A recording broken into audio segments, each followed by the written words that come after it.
పెద్ద గ్రంథంలో నుంచి ఈ దినమునకు ఏర్పాటు చేయబడిన దేవుని వాక్యము ఫిలిప్పీలకు రాసిన పత్రిక 4వ అధ్యాయము 4వ వచనం. ఫిలిప్పీ 4:4 ఎల్లప్పుడూ ప్రభువునందు ఆనందించుడి, మరలా చెప్పుదును ఆనందించుడి. దేవుని నామానికి మహిమ కలుగును గాక. మరి దేవుడు మనకు సెలవిస్తున్న మాట, మనం ఎల్లప్పుడూ ప్రభువులో ఆనందించడం నేర్చుకోవాలి. ఎల్లప్పుడూ దేవునిలో ఆనందించే అనుభవము మనం కలిగి ఉండాలి. హల్లెలూయా. దేవుని నామానికి మహిమ కలుగును గాక. ప్రతి సమయంలో నువ్వు దేవునిలో ఆనందించగలుగుతున్నావా అనేటువంటి ప్రశ్న మనం ఎప్పుడు వేసుకోవాలి. మనము ఆనందకరమైన సమయంలో మనము మన సొంత వారితో సంతోషపడడానికి మనం ఇష్టపడతాం. అలాగే మన దుఃఖం వచ్చినప్పుడు ఆ దుఃఖంలో దేవుని వెతకడం మానేస్తాం. కానీ దేవుడు ఏమంటున్నాడు? నీ ఆనంద సమయము నాతో గడపాలి, నీ దుఃఖ సమయంలో కూడా నువ్వు నాలో ఆనందించడం నేర్చుకోవాలి అని దేవుడు సెలవిస్తున్నాడు. హల్లెలూయా. ప్రభువులో ఆనందించుట వలన మట్టుకే మనము దినదినము బలమెందుతాం, శక్తి పొందుకుంటాం. ప్రభువులో మనము ఎలా ఆనందించగలం? ఎప్పుడు నిజంగా నువ్వు ప్రభువులో ఆనందిస్తావు? మరి దేవుని వాక్యంలో యెషయా గ్రంథము 58వ అధ్యాయంలో దేవుడు ఈ విధంగా సెలవిస్తున్నాడు. యెషయా గ్రంథము 58వ అధ్యాయము 13-14 వచనాలు మనం చదువుదాం. నా విశ్రాంతి దినమున వ్యాపారము చేయకుండా నాకు ప్రతిష్ఠితమైన దినమని నీ ఊరకుండినెడల, విశ్రాంతి దినము మనోహరమైనదనియు యెహోవాకు ప్రతిష్ఠిత దినమనియు ఘనమైనదనియు అనుకొని దానిని ఘనముగా ఆచరించినెడల, నీకిష్టమైన పనులు చేయకయు వ్యాపారము చేయకయు లోక వార్తలు చెప్పుకొనకయు ఉండినెడల నీవు యెహోవా యందు ఆనందించెదవు. హల్లెలూయా. దేవుని నామానికి మహిమ కలుగును గాక.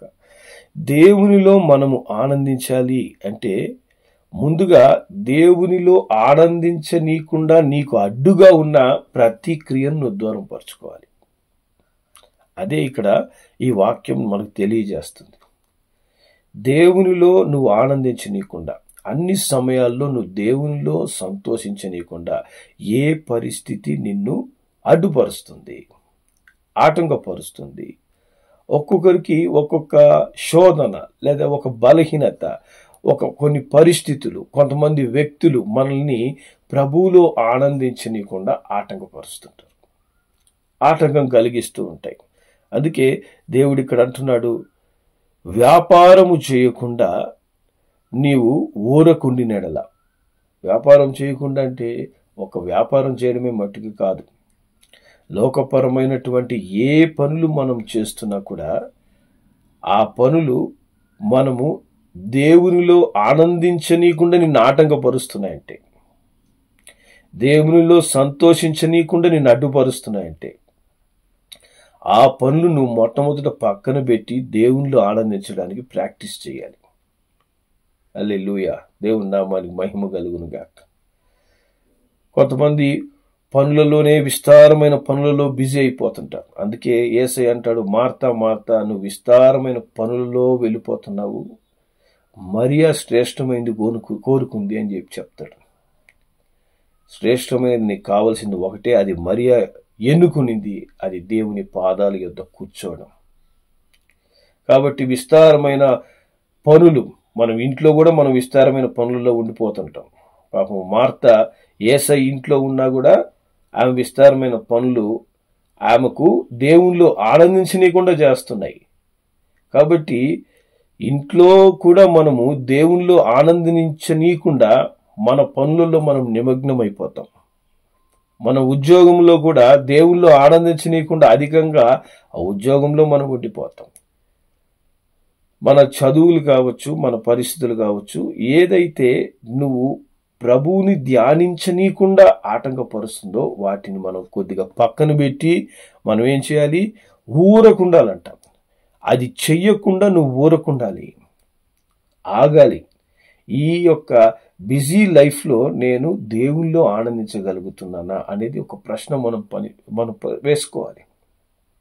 నా బిజీ లైఫ్లో నేను ఏ పని చేస్తూ బిజీ అయిపోతున్నాను, ఏ విషయంలో నేను బిజీగా ఉంటున్నాను, ఈ బిజీ పనిలో నేను దేవుల్లో ఆనందించగలుగుతున్నానా అని నీ ప్రశ్న నువ్వు వేసుకోగలిగినప్పుడే దేవుల్లో ఆనందించుట వలన నీ చుట్టూ నువ్వు కంచె వేసుకోగలవు. దేవుని రక్షణ నీ చుట్టూ నీకు తోడై ఉండగలదు. ఆ విధంగా మనము ప్రతినిత్యము మనల్ని మనం చెక్ చేసుకుంటూ ఉండాలి. రెండవదిగా అక్కడ ఏం చెప్తుంది? విశ్రాంతి దినం మనోహరమైనది, యెహోవాకు ప్రతిష్ఠిత దినమని ఘనమైనది అనుకొని దాన్ని ఘనముగా ఆచరించినడలా. కాబట్టి ప్రతి దినము కూడా ఒక్క విశ్రాంతి దినమే కాదు, ప్రతి దినం ప్రభు మనకు అనుగ్రహించిన దినం. ఇది యెహోవా ఏర్పాటు చేసిన దినం, దీని యందు నువ్వు ఉత్సహించి సంతోషించని దేవుని వాక్యం చెప్తుంది. కాబట్టి ప్రతి దినము ఇది దేవునిలో నేను ఆనందించుటకు నాకు ఇచ్చిన దినం అని ఉదయకాలంలో నువ్వు మనోహరముగా దేవుని ఆరాధించాలంట. హల్లెలూయా. ఈ దినము నాకు దేవుడితో గడపడానికి దేవుడు మరి ఒక 24 గంటల సమయం ఇచ్చాడయ్యా.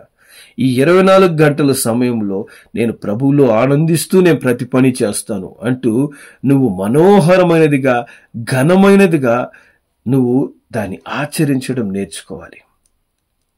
ఒక్క ఆదివారం వచ్చినప్పుడు మట్టుకే నేను ఘనముగా ఆచరించి అది మనోహర దినముగా నేను ఆలోచించి ఆ రోజు మట్టుకే నేను సమయం గడపడానికి దేవుని సన్నిధికి వస్తానని కాదు. నువ్వు ఇంటిలో దేవుని సన్నిధిని అనుభవించగలవు, నీవు ఉద్యోగం చేస్తున్న స్థలంలో దేవుని సన్నిధిని అనుభవించగలవు, నీవు చదువుకుంటున్న స్థలాల్లో దేవుని సన్నిధిని అనుభవించగలవు. ఎప్పుడు అనుభవించగలవు అంటే నువ్వు మనోహరమైన దినముగా ప్రతి దినం గుర్తించాలి.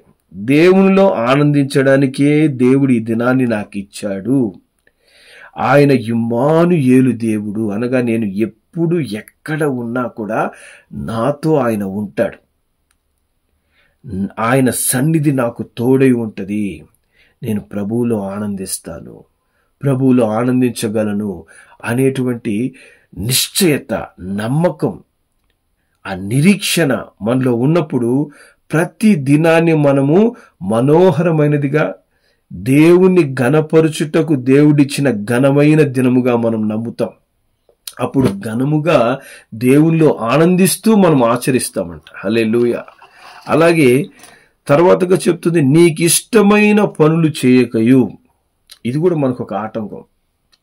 చూడండి, మనము దేవుని కంటే దేన్ని ఇష్టపడతామో ఆ పనులు మనం ఎక్కువ చేస్తుంటాం. కాబట్టి మనకిష్టమైన పనులు మనము చేయనప్పుడే ప్రభువులో మనం ఆనందించగలం. మనకిష్టమైనది ఏది, దేని గురించి మనం ఎక్కువగా సమయము కేటాయిస్తామో.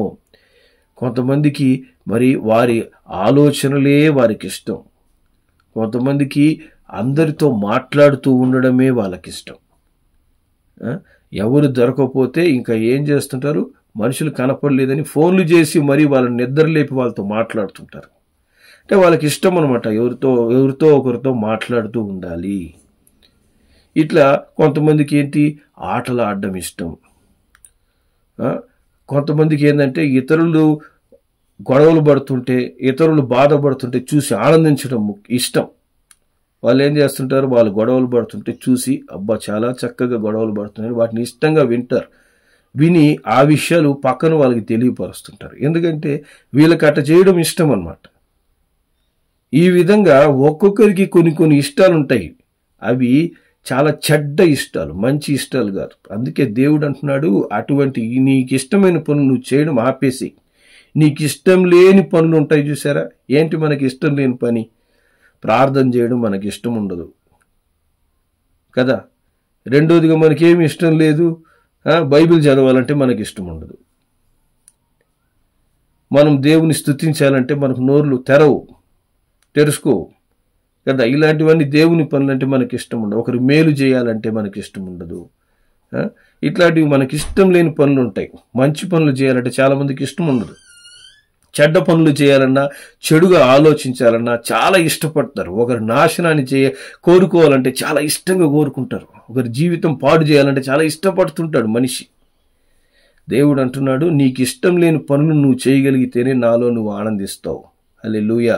నీకు ఇష్టం లేని పనులు ఏంటి? మంచి పనులు, సత్క్రియలు చేయటం మనం ఆసక్తి కలిగి ఉండాలంట.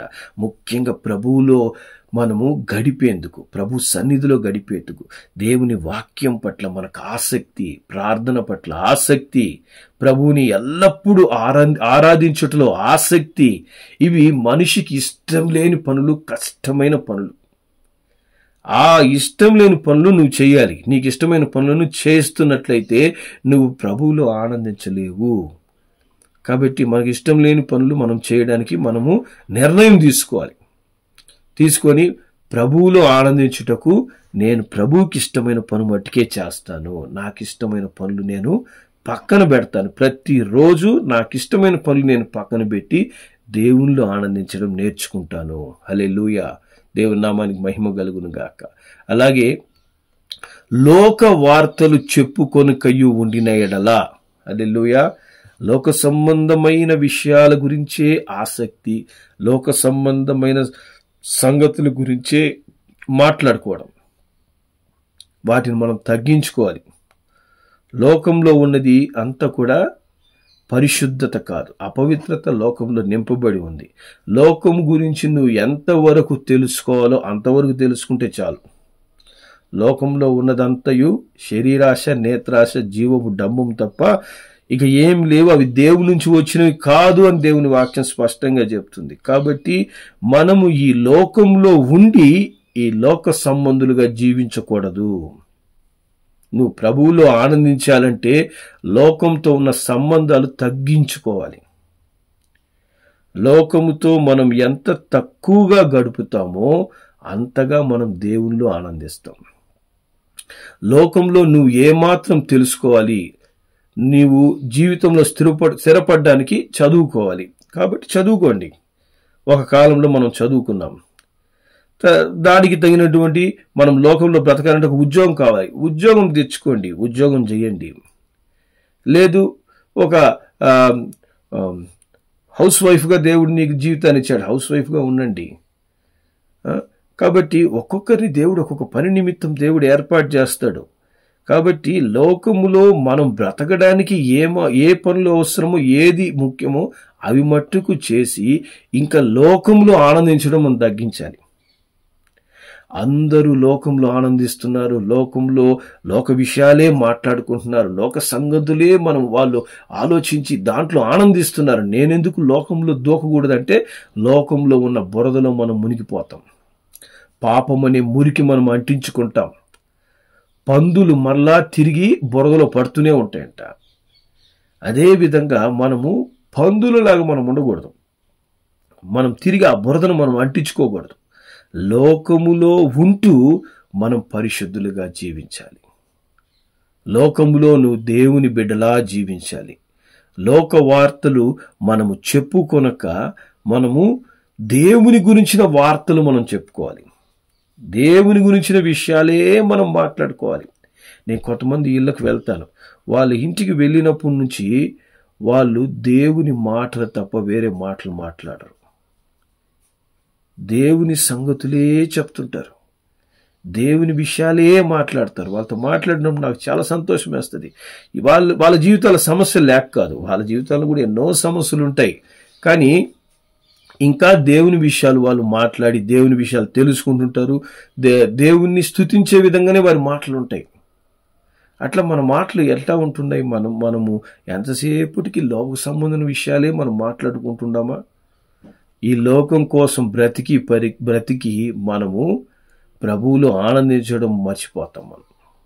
ప్రభువులో మనం ఆనందించలేనప్పుడు మనము దినదినము ఆత్మలో బలహీనమైపోతాం. ఆత్మలో నువ్వు బలహీనమయ్యే సమయమే దుష్టునికి చాలా ఉపయోగపడే సమయం. నీ ఆత్మలో నువ్వు బలహీనమైనప్పుడు దుష్టుడు ఏం చేస్తాడు? నీపై దాడి చేస్తాడు. నీపై దాడి చేసి నీలో ఒక చెడు ఆలోచన పుట్టించవచ్చు, వ్యాధి పుట్టించవచ్చు, కుటుంబంలో సమస్యలు పుట్టించవచ్చు, కలవరాలు పుట్టించవచ్చు, నీకే మానసిక ఆలోచనలు పుట్టించి నిన్ను వేదనలోకి నడిపించవచ్చు. శోధనలో నువ్వు పడిపోతుంటావు, పాపంలో పడిపోతుంటావు. ఇవన్నిటికీ, సమస్యలన్నిటికీ కారణం ఏంటంటే ప్రభువులో మనం ఆనందించడం లేదు కాబట్టి. ప్రభువులో కనుక మనము ఆనందించే అనుభవంలో ఉంటే మనం శోధనలు ఎదుర్కోం. ప్రభువులో ఆనందించే వ్యక్తిని అపవాది శోధించలేడు. నువ్వు అనేక సార్లు ఎందుకు శోధించబడతావంటే ప్రభువులో ఆనందించక లోకములో నీ సంతోషాన్ని వెతుకుతుంటావు. లోకంలో నువ్వు ఎంత సంతోషాన్ని వెతికినా అది నీకు ఖచ్చితంగా ఒక శోధనగా మారుతుంది. ఒక దినం అది నీకు శోధనగా మారి తర్వాత నీకు ఆవేదనగా మారుతుంది. దానివల్ల మరణము కంటారు చాలామంది. పాపం వల్ల వచ్చే జీతం ఏంటి? మరణం అంటారు. అదే ప్రభువులో ఆనందిస్తే మనం ఏం పొందుకుంటాము? నిత్య జీవాన్ని పొందుకుంటాము. మన హృదయము ఆనందిస్తూ ఉంటుంది. హల్లెలూయా, దేవుని నామానికి మహిమ కలుగును గాక. అట్టి ప్రభువులో నువ్వు ఆనందించే విధంగా ప్రతి దినాన్ని నువ్వు ప్రభువులో ఆనందించడానికి ప్రాక్టీస్ చేయాలి. ఒక్క ఆదివారం మట్టుకే నేను ప్రభువులో ఆనందిస్తాను కాదు. అనుదినం, ప్రతి దినము దేవుణ్ణిలో ఆనందించడానికి ప్రభువు నీకు ఇచ్చాడు. నువ్వు దేవుణ్ణిలో ఆనందించడానికి అనవసరమైనటువంటి పనులు నువ్వు చేయకుండా ఊరుకుండాలి. దేవుని దినమని ప్రతిదినం నువ్వు దేవుని గణపరచాలి. నీకు ఇష్టమైన పనులు నువ్వు చేయకూడదు. లోక సంబంధమైన విషయాల్లో నువ్వు అధికముగా తలదూర్చకూడదు. ఇవన్నీ నువ్వు చేసినప్పుడు నువ్వు ప్రభువులో ఆనందిస్తావు. హల్లెలూయా. ప్రభువులో నువ్వు ఆనందించినప్పుడు దేవుడు నాకేం చేస్తాడు? ఆయన చెప్తున్నాడు, దేశం యొక్క ఉన్నత స్థలముల మీద నేను నిన్ను ఎక్కిస్తాను. హల్లెలూయా. నువ్వు లోకంలో ఆనందించడం వల్ల దేశం యొక్క ఉన్నత స్థలంలోకి వెళ్తావా? ఒకవేళ నువ్వు వెళ్ళే ప్రయత్నాల్లో ఉన్నట్లయితే అక్కడి నుంచి ఒక దినం నిన్ను తోసేసే వాళ్ళు కూడా రెడీగా ఉంటారు. కానీ దేవుడు ఒక వ్యక్తిని హెచ్చించడం ప్రారంభించినప్పుడు వారిని తాకను కూడా ఎవరు తాకలేరు. దేవుడు అంటాడు, నాలో ఆనందించే వ్యక్తిని దేశం యొక్క ఉన్నత స్థలముల్లోనికి తీసుకుని వెళ్తాను. వారు పైకి వారి జీవితాలు ఎదుగుతూనే ఉంటారు. కానీ ఒక అడుగు పైకి ఎక్కి 10 అడుగులు కింద పడిపోయి, 2 అడుగులు పైకి పోయి 20 అడుగులు కింద పడిపోయి, 3 అడుగులు పైకి ఎక్కి 30 అడుగులు కింద పడిపోయి పాతాళములో పడిపోయే విధంగా వాళ్ళు ఉండరు. దేవునిలో ఆనందించే వాళ్ళు పైకి వెళ్ళిపోతూనే ఉంటారు. పైకి వెళ్ళిపోతూనే ఉంటారు. అందనంత ఎత్తుకు దేవుడు వారిని ఆశీర్వదించి నిలబెడుతూనే ఉంటాడు. వారి కుటుంబములను ప్రభువులో ఆనందించినప్పుడు దేవుడు ఏం చేస్తాడు? ఆశీర్వదిస్తూనే ఉంటాడు. దేవుని నామానికి మహిమ కలుగును గాక. హల్లెలూయా. అంతేకాకుండా ఇంకొక అద్భుతమైన మాట మనం చదువుదాం. 37వ కీర్తనలోకి రండి. 37వ కీర్తన 4వ వచనాన్ని మనం చదువుదాం. ఇక్కడ వాక్యం ఏం చెప్తుంది? యెహోవాను బట్టి సంతోషించుము, ఆయన నీ హృదయ వాంఛలు తీరుస్తాడు. హల్లెలూయా. కాబట్టి నువ్వు ప్రభువులో ఆనందిస్తూ ఉంటే దేవుడు ఏం చేస్తాడు? నీకేం కావాలో అది ఇస్తాడు. నీకు ఏం అవసరమో, నువ్వు ఏది ఆశపడుతున్నావో, మేలుకరంగా మనం ఆశపడాలి. ఒకరి నాశనానికో లేకపోతే నీ స్వనాశనానికో నువ్వు ఏదైనా ఆశిస్తున్నావంటే దేవుడు అది ఆలోచిస్తాడు. అది నీకు ఇస్తే నీకే నాశనం కాబట్టి నీకు అది ఇవ్వను అంటాడు. దేవుడు నీకు ఏది అవసరమో అది నీ హృదయంలో మంచి ఆశ గనుక ఉన్నట్లయితే నువ్వు ప్రభువులో ఆనందిస్తూ ఉండగా, ప్రభువులో సంతోషిస్తూ ఉండగా ప్రభువు నీకు నీ హృదయ వాంఛలు తీరుస్తాడంట. హల్లెలూయా. దేవుని నామానికి మహిమ కలుగును గాక. నీ యొక్క ఆశ ఏమై ఉందో లోకంలో మనుషులకి చెప్పినా కూడా వాళ్ళకి అర్థం కాదు. నాకు ఇది కావాలన్నా కూడా లోకం నీకు కొన్నిసార్లు చాలాసార్లు ఇవ్వదు.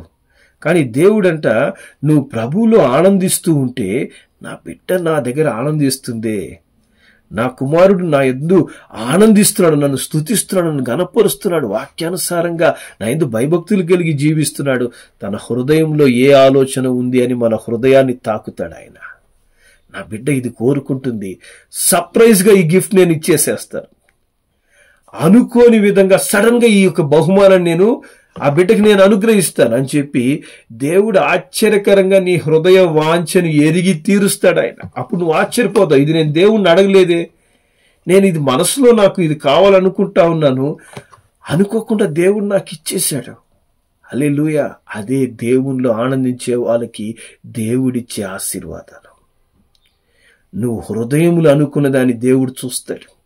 నువ్వు ప్రభువుని అడగాల్సిన అవసరం లేదు. నువ్వు దేవుణ్ణి ఆనందిస్తూ ఉంటే దేవుడు నీకు ఆశీర్వాదాలు అనుగ్రహిస్తాడు. నీకు ఏది నువ్వు అడుగుతున్నావు, ఏది కావాలని నీ మనసులో ఉందో దాన్ని ఆయన నెరవేరుస్తాడంట. దేవుడి నామానికి మహిమ కలుగును గాక. ఆ విధంగా పొందుకుంటే ఎంత అద్భుతంగా ఉంటుంది. మనం అడిగి నాకు ఇది కావాలి, నాకు ఇది కావాలి, ఇది కావాలంటే మనం పొందుకోవడంలో పెద్ద సంతృప్తి ఉండదు. అడగకుండానే సర్ప్రైజ్గా దేవుడు ఇచ్చాడు అనుకోండి, ఎలా ఉంటుంది ఆశ్చర్యం, ఎలా ఉంటుంది ఒక అద్భుతం.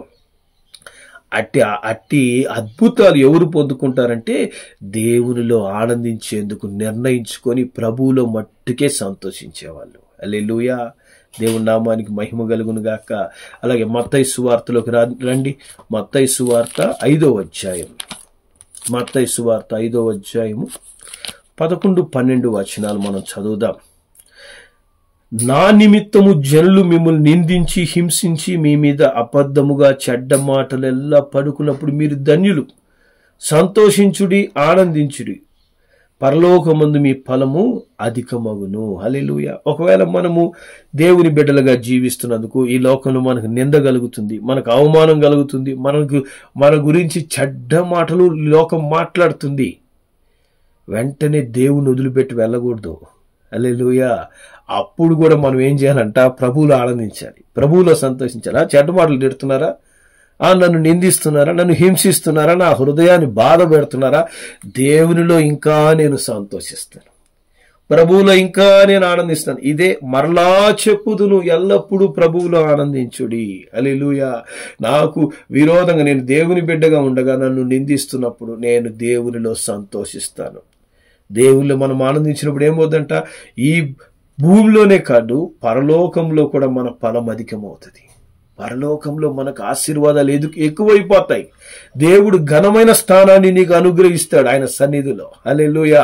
మిగతా వారి కంటే ఒక ఉన్నత స్థానం నీ కోసం పెడతాడు దేవుడు. నా బిడ్డ చెడ్డ మాటలు వారి గురించి తిట్టినప్పుడు, అంటే మనము చెడు చేస్తే చెడ్డ మాటలు తిట్టించుకోవడం కాదు, మనం మంచి చేసినప్పుడు ఒకరు మన గురించి చెడుగా మాట్లాడినప్పుడు, మనం మేలు చేసినప్పుడు ఒకరు హింసించినప్పుడు, ఒకరు నిందించినప్పుడు వారిని బట్టి మనం దూషించగా ప్రభువులో ఆనందిస్తూ దేవా నీకు స్తోత్రం అంటూ ఆ సమయంలో సంతోషంగా మనం పాటలు పాడుతున్నాం అనుకోండి, సంతోషంగా దేవుని వాక్యాన్ని ధ్యానిస్తున్నాం అనుకోండి, ఆనందంగా ప్రభు సన్నిధిలో మనం ప్రార్థించామనుకోండి, దేవుడు అంటాడు, ఇదిగో నాలో నువ్వు ఆనందిస్తున్నందుకు నీకు పరలోకంలో ఫలం అధికం చేస్తాను.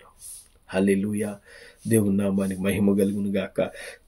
ఈ విధంగా అన్ని సమయాల్లో నువ్వు ప్రభువును ఆనందిస్తున్నావా? అట్టి ఆనందించే అనుభవం నీకుందా? ఈరోజు ప్రశ్నించుకో. నిన్ను ప్రభువులో ఆనందించి నీకుండా ఏవి ఆటంకపరుస్తున్నాయి? ఎవరు నిన్ను ఆటంకపరుస్తున్నారు?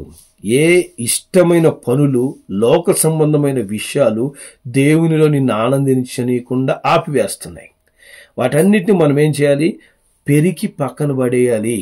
ఇమ్మీడియట్గా తీసేయాలి. కొంతకాలం తర్వాత తీస్తాను కాదు, వెంటనే. ఇప్పుడు నీకు కరెంట్ షాక్ కొడుతుంది, ఒక దగ్గర అర్త్ అయ్యి అన్నప్పుడు ఏం చేస్తాం? ఇమ్మీడియట్గా దాన్ని రిపేర్ చేసి, షాక్ కొట్టనీయకుండా రిపేర్ చేయించేస్తాం. అదేవిధంగా దేవునిలో ఆనందించనీయకుండా నిన్ను ఆటంకపరిచే ఆ దుష్టుని తంత్రాలు వేరుతో సహా పెరికి అవతల పడేయాలి. వాటిని మనం ఇమ్మీడియట్గా వెంటనే చేయాలి. అప్పుడే మనం ప్రభువులో ఆనందించే వారిగా మారుతాము. ప్రభు మనల్ని అన్ని విషయాల్లో దీవిస్తాడు. దేవుడు దేశం యొక్క ఉన్నత స్థలంలో హెచ్చిస్తాడు. నీ హృదయ వాంఛలు తీరుస్తాడు. పరలోకంలో నీ ఫలాన్ని అధికం చేస్తాడు. ప్రార్థన చేద్దాం. ప్రేంగల మా తండ్రి, నీకు వందనాలయ్యా. ఈ ఉదయ కాలంలో తండ్రి, ఎల్లప్పుడూ ప్రభువులో ఆనందించుడని చెప్తున్నావు. నేను అనేక సార్లు నీలో ఆనందించనీయకుండా మరి లోక సంబంధమైన సమస్యలు కావచ్చు, పరిస్థితులు కావచ్చు, మనుష్యులు కావచ్చు, మాకిష్టమైనటువంటి క్రియలు కావచ్చు, ప్రభువులో ఆనందించనీయకుండా అడ్డుపడుతున్నాయా, ఆటంకపరుస్తున్నాయనైనా. వాటి వల్ల మేము దేవునిలో నిజముగా సంతోషించలేక దేవుని యొద్ద నుంచి పొందుకోవాల్సిన ఆశీర్వాదాలు మేము పొందుకోలేకపోతున్నాం. తండ్రి, దేవుడిచ్చే ఘనతను మేము పొందుకోలేకపోతున్నాం. ప్రభువుని హృదయపూర్వకంగా ఆరాధించలేకపోతున్నాం, ప్రార్థించలేకపోతున్నాం. వాక్యము ధ్యానించి వాక్యానుసారంగా నైనా మేము జీవిస్తూ పరిశుద్ధాత్మలో మేము నింపబడే అనుభవాన్ని మేము అనుభవించలేకపోతున్నాం. రాజా, మాకు సహాయం చేయండి నైనా.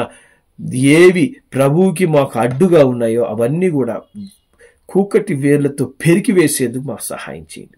వాటిని మా జీవితం నుంచి మీరే తొలగించండి యేసయ్యా. మా జీవితాన్ని మీకు అప్పగించుకుంటున్నాం పరిశుద్ధుడా. ప్రభువులు ఆనందించడం ద్వారా అయ్యా దేశం యొక్క ఉన్నత స్థలములోకి హెచ్చిస్తానని చెప్పిన ప్రభువా తండ్రి, నేను ఆనందించే బిడ్డలను మీరు హెచ్చించండి. అలాగే వారి హృదయ వాంఛనను ఎరిగిన దేవుడిగా సర్ప్రైజ్గానైనా వారి జీవితాలు ఆశ్చర్య కార్యాలు చేయండి నాయన. హల్లెలూయా. అదేవిధంగా తండ్రి, వారు హింసించబడుతుంటే నైనా నీ కొరకు నిలబడడం వల్ల మంచి చేయుట ద్వారా నైనా వారు నింద అనుభవిస్తూ ఉన్నట్లయితే నైనా వారిని ఆదరించండి. ఆ స్థలములలో నుంచి వారికి విడుదల ఇవ్వండి. ఆ పరిస్థితుల నుంచి వారికి విడుదల ఇవ్వండి నైనా. వారి యొక్క ఫలము అధికము చేయండి నాయన.